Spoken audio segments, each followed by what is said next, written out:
Hello everyone, पूनमच्या ब्लॉगमध्ये तुमचं स्वागत आहे। आज आपण बनवणार आहोत फिशच्या पुरी डिश। तर हे पहिलं मी फिश ह्याच्यासाठी करीसाठी हा मसाला काढलेला आहे। तो थोडासा तेल टाकून त्याच्यामध्ये मी हे पहिले मसाले फ्राय करते। पहिले खोबरं टाकलं आहे, त्याच्यात थोडंसं फ्राय करून घेतलं आहे। काढल्यानंतर मग हे कांदा, खोबरं, लसूण आणि थोडीशी कोथिंबीर या सगळ्यांना मी चांगला मसाला भाजून घेतला आहे, जेणेकरून आपल्याला ह्याची करी बनवता येणार। हे मसाला वाटून घेतला आहे। त्याच कढईमध्ये थोडंसं तेल टाकलं आहे। त्याच्यानंतर हा मसाला घेतला, थोडासा टाकला, जेणेकरून चांगला तो फ्राय केला जाईल ऑइलमध्ये। 2-3 मिनटं ह्याला चांगला तुम्ही फ्राय करा। त्याच्यानंतर हे आपले मसाले काढून घेतलेले आहे। मालवणी मसाला घेतला आहे मी, थोडासा गरम मसाला, थोडा धना पावडर आणि थोडीशी हळद आणि थोडासा चिकन मसाला टाकायचा त्याच्यामध्ये। हा मी चिकन मसाला टाकला आहे। हे सगळे मसाले त्याच्यात टाकायचे आणि परत चांगलं परतून घ्यायचं आहे ह्याला 2-3 मिनटं। नंतर थोडंसं त्या मसाल्याचं पाणी टाकून त्याला चांगलं हलवायचं आहे। मसाला चांगला फ्राय केल्यावर त्याची टेस्ट छान येते, त्यामुळे थोडंसं टाकून त्याच्यामध्ये तुम्हाला पाहिजे तेवढी ग्रेव्ही करायची असेल तेवढंच त्याच्यामध्ये पाणी तुम्ही ॲड करा आणि ग्रेव्ही करा।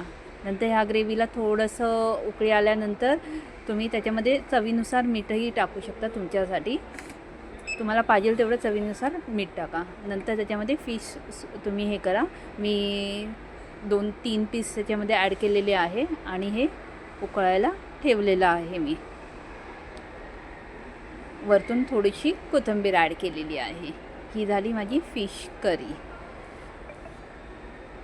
ह्याच्यामध्ये थोडंसं आता सेकंड ऑप्शन मी हे घेतले फिश फ्राय करायला। तर ह्याच्यामध्ये मी घेतले अद्रक लसणाची पेस्ट, त्याच्यामध्ये मसाले ॲड केलेले आहेत सगळे, गरम मसाला, ह्याच्यामध्ये धना पावडर आणि थोडंसं हळद, मालवणी मसाला आणि हा चिकन मसाला। ह्याला थोडंसं मी ऑइल ॲड करत आहे आता। ह्याला चवीनुसार मीठ टाका त्याच्यामध्ये आणि ऑइल ॲड करून त्याला थोडं मिक्स करून घेतलेलं आहे मी चांगलं। हे पूर्ण मिक्स केलेलं आहे मी आता। हे आता पूर्ण मी फिशला लावते। पूर्ण फिशला तुम्ही प्रॉपर लावून त्या मसाल्यांना थोडंसं 10 ते 15 मिनटं फिशला ते मुरायला ठेवा, जेणेकरून ते मसाले चांगले फिशमध्ये मुरले की चवीला, टेस्टला खूप चांगले लागतात। हे आता मी पूर्ण लावायला घेतले आहे।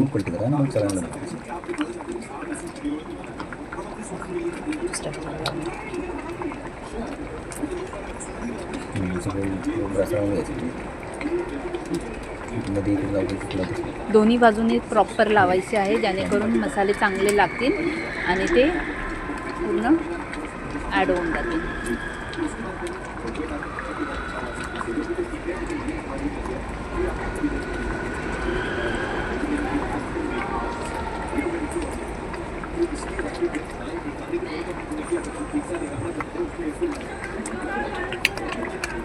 मसाला आता पूर्ण लागून गेलेला आहे। आता ते ह्याला मी मॅरिनेट करायला 10 मिनटं ठेवते, जेणेकरून ते मुरतील आणि नंतर मग फ्राय करायला मी घेईन थोड्या वेळाने।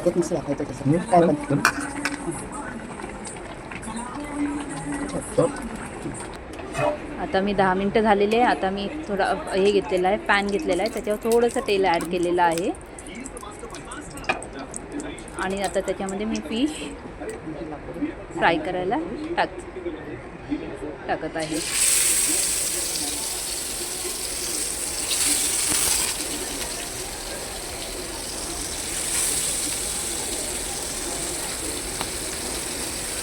अशी तुम्ही एकदा ट्राय करून पहा, तुम्हालाही याची टेस्ट खूप आवडेल। खूप छान लागतात हे फिश अशा पद्धतीने फ्राय केल्याने।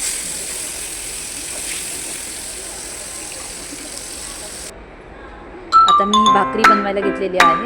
थोडंसं गरम पाणी केलं, तांदळाच्या भाकरीला गरम पाणी केलं ना तर त्याची सॉफ्टनेस छान येतो।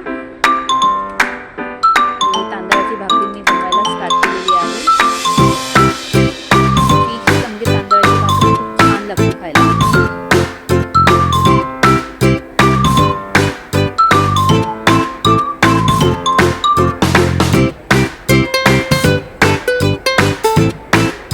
तांदळाची भाकरी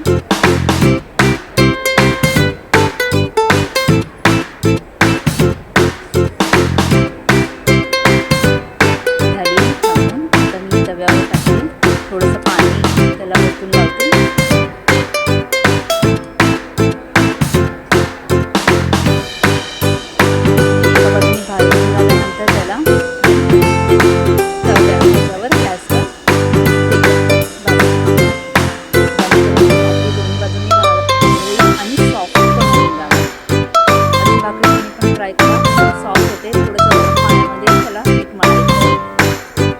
बघा माझी भाकरी